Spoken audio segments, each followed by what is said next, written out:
Let's talk about it. Let's take it in. Let's accept it. Let's embrace it like a newborn baby. DDP versus Hamzat Shemaev. I know a lot of people are I guess I could say unsatisfied is the word. Unsatisfied with how the fight went. I know a lot of people were going for DDP. You know, I don't even know who the underdog was for that fight. But what I can say was the dominance that Hamzat had was on par with like prime Fortnite. Like this is actually like one of the most dominant performances in a championship fight ever. And it was from the challenger at that. So to say you didn't enjoy the performance, sure. To say it wasn't a technical one to where Dricus Duplessis was getting dominated, it's a lie. To not watch, if you don't want to watch Hamzat wrestle, because we all knew how it was gonna go, we all knew what Hamzat was coming to do, and we all knew how he was gonna do it, how he was gonna get it done. Now I expected a finish out of this fight, but there wasn't. But if you don't want to watch him wrestle, go watch one championship Muay Thai fights, kickboxing matches. They have really good ones. It's nothing but action, non-stop. Action, action, action, action, action. Go watch those fights. They're good. They're entertaining. You know, there's no wrestling in them. There's no grappling. Or you can watch some K1.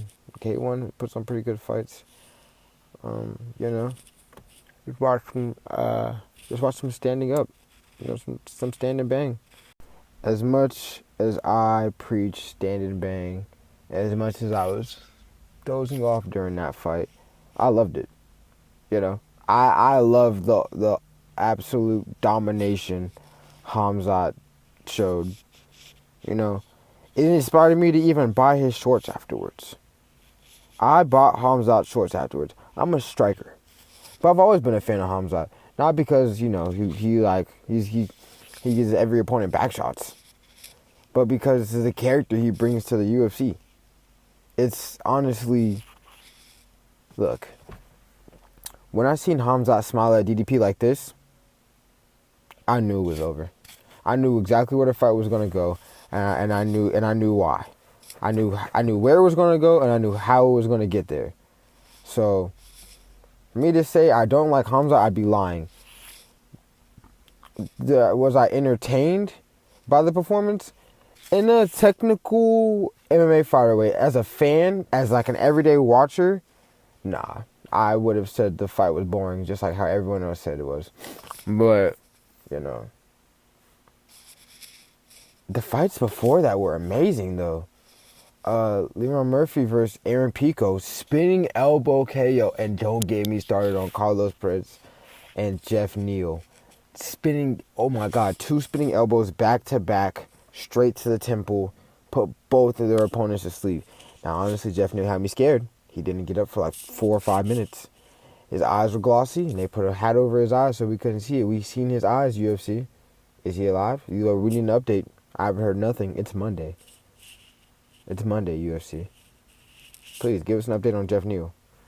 But, on the contrary, amazing fights. Kai Asakura, I'm disappointed. Kai Asakura, I'm disappointed that you lost to Tim Elliott.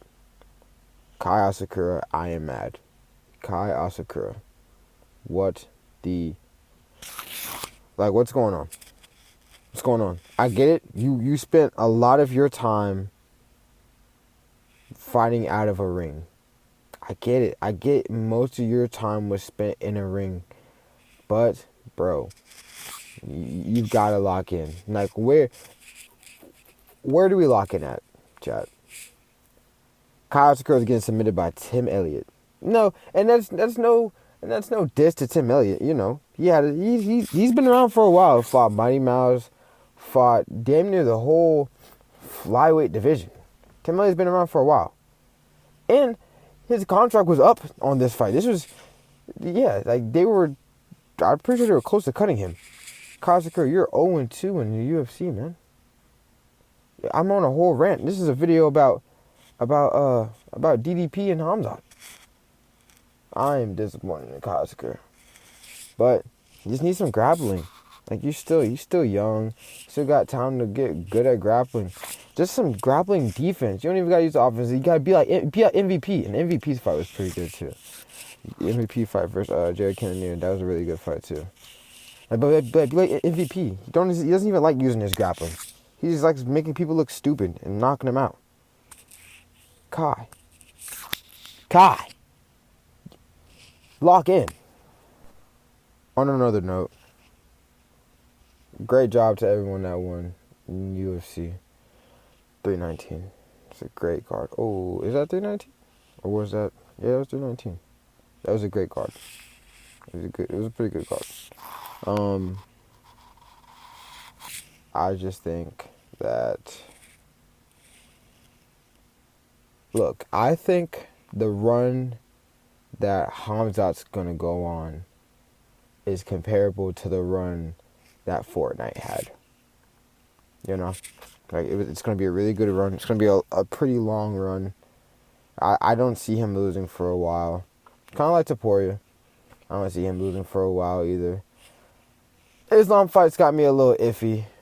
You know, he's out here to make big fantasy fights, big exciting bangers, and I can appreciate that. You know, he fought Volk, knocked him out. Fought Max, knocked him out. Fought Charles, knocked him out. And what's crazy is he just now started knocking people out. He had 1 KO and like 8 submissions pre-UFC.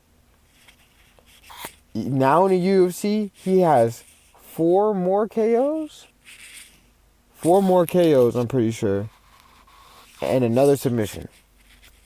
Guys, what are we doing? We're just feeding people to the wolves if they're fighting Ilya Taporia. Like what are we doing here?